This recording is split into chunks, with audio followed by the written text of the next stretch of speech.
Hello दोस्तों, राम राम, नमस्कार भाई। कैसे हो आप लोग? देखिएगा, सीईटी को लेके पिछले 2 महीने से लेके 3 महीने यानी पीछे भी चले जाओ, पूरा न्यूज के बारे में देख लो या फिर नोटिस देख लो, कुछ न कुछ आता रहा, कुछ न कुछ बताते रहे, स्टूडेंट को शेयर करते रहे।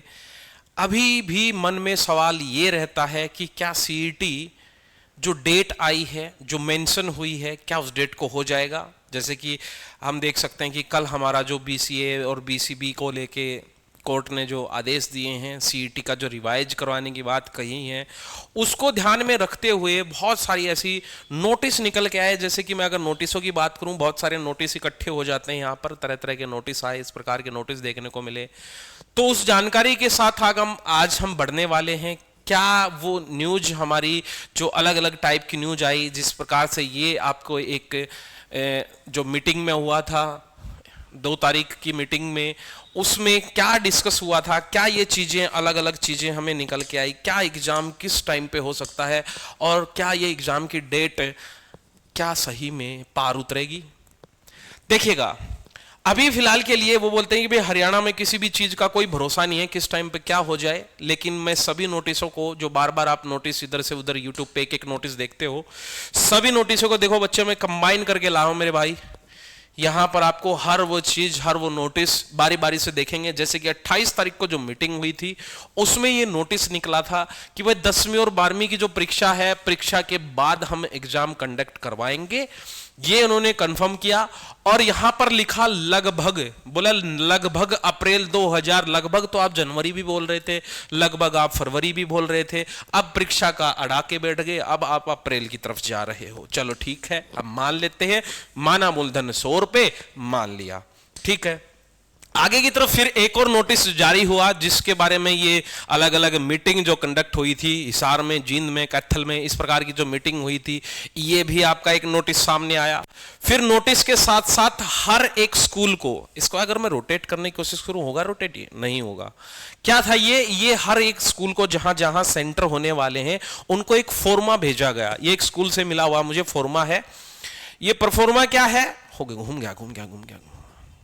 देखिए परफॉर्मा क्या है, इस परफॉर्मे में सीधा सीधा उन्होंने क्या पूछा है, एक परफॉर्मा भेजना है सीईटी को, एचएसएससी को, स्कूल के द्वारा, जिसमें पूछा गया है टोटल नंबर ऑफ आपके पास रूम कितने हैं, टोटल नंबर ऑफ रूम में भाई ग्राउंड फ्लोर पे कितने हैं, फर्स्ट फ्लोर पे कितने हैं, कितने फ्लोर की आपकी बिल्डिंग है, रूम में जो आपकी स्पेस है वो कितना है, बेंचेज की काउंटिंग कितनी, यानी स्कूल को ये भेजा गया। यानी इससे भी एस्टिमेट लगा कि सर प्रिपरेशन पर ये लग चुके हैं, सीईटी की प्रिपरेशन पर लग चुके हैं। ये वही वाला है भाई नोटिस, ठीक है, ये भी वही नोटिस है, उसका ये पूरा परफॉर्मा था, ठीक है।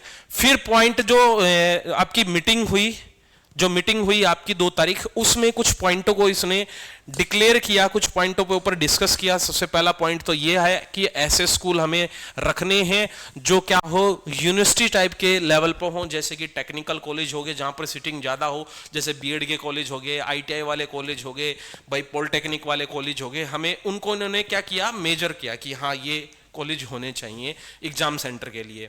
साथ ही साथ इन्होंने बोला कि एग्जाम सेंटर के लिए ऐसी लोकेशन होनी चाहिए जो आपकी रोड अच्छा हो, पार्किंग की सुविधा हो, इस प्रकार का कॉलेज हो। ये उन्होंने अलग अलग एग्जाम के बारे में, जैसे कि ड्यूटी के बारे में बोला, I card during the exam. अच्छा भाई, एक और इसमें कुछ स्टडी मटेरियल रिलेटेड कुछ लिखा हुआ है। इन्होंने बोला है कि स्टूडेंट के पास कोई भी स्टडी मटेरियल नहीं होना चाहिए। एक बार तो पटवारी के एग्जाम में याद होगा क्या हाल हुआ था लोगों का, कच्छों में पेपर देने गए थे भाई, क्या हुआ था, पहली बार जब इन्होंने पेपर लिया उस टाइम पे इन्होंने कुछ भी ऐसा मेंशन नहीं करा, तो लोगों की बेल्ट निकलवा दी, किसी की पैंट ढीली थी भाई, किसी का कुछ था, किसी की भाई चैन तक नहीं पहनने दी लोगों ने, चैन की सोने की, बहुत सारों के तो चैन भी घूगी थी सोने की, क्योंकि बाहर रख के चले गए, बाहर उसका बैग ही गायब, सब कुछ गायब। तो वो सुविधा उस टाइम पे इन्होंने दी नहीं थी कि एग्जाम सेंटर के अंदर बैग को भाई जमा करवाने की सुविधा या ऐसा कुछ हो। अब की बार चलो कम से कम ये ले तो नहीं रहे हैं अभी एग्जाम का, तो पता नहीं इनका भरोसा नहीं कि अप्रैल में ले पाएंगे कि नहीं।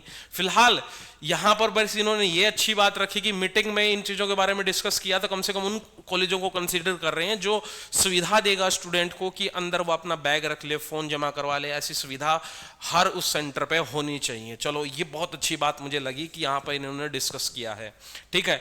और रूम वही रेगुलर साइज का, ये वगैरह वगैरह वगैरह जो भी कुछ लिख रखा है। तो फिलहाल के जितने भी नोटिस आए हैं यूट्यूब पे, अलग अलग वीडियो इन पे डली हुई है, ये भाई हो गया सीईटी एग्जाम, ये हो गया, ये हो गया। सीईटी में, एचएसएससी में नोटिस में भी साफ साफ वो ये बोल रहे हैं कि लगभग अप्रैल में होने की संभावना है।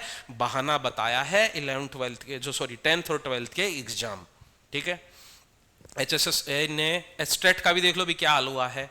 होना चाहिए था दिसंबर में, फिर जनवरी की बात कर रहे थे, फरवरी में आया, फरवरी में भी नहीं हो रहा, अब मार्च में हो रहा है, मार्च में नहीं हो रहा था, अब बता नहीं अप्रैल में होगा या नहीं होगा, वो अलग बात है। स्टेट को तो ये ले ही लेंगे, अच्छी खासी फीस ले रहे हैं वहाँ पर। अब सीईटी का नए विद्यार्थी जो भी हैं तैयारी कर रहे हैं, बस तैयारी करने में जुट सकते हो भाई। एचएसएससी कभी भी सर पे बम फोड़ सकती है, इस चीज को इग्नोर करके भी मत चलना कि अप्रैल को नहीं होगा। हाँ, इतना भी विश्वास मत करके चलना कि अप्रैल को ही होना है, तो दोनों कंडीशन रखनी है। रही बात जो विद्यार्थी भाई हरियाणा पुलिस की वेट कर रहे हैं, ओल्ड सीईटी वाले पे होगा, जरूर होगा, उस बात की फिक्र मत करो भाई, लेट होगा लेकिन होगा जरूर, ठीक है। बात रही जो ग्रुप डी की वेटिंग लिस्ट की, वेटिंग लिस्ट भी आपकी आएगी, लेट आएगी वो अलग बात है, लेकिन आएगी जरूर, ठीक है। तो अपने हौसले कायम रखना और अपनी तैयारी को साथ साथ बनाए रखो भाई। जितने भी नोटिस है, कोई बार बार वीडियो देखने की जरूरत नहीं है, वही घूम फिर के वही बातें हैं, न्यूज़पेपर की कटिंग है। हरियाणा के जो मैक्सिमम जो यूट्यूबर हैं वो भाई अखबार पढ़ के ही बता रहे हैं, और इस मजबूरी में कई बार हमें भी बताने पड़ते हैं, ठीक है। चलो मिलते हैं, राम राम भाई।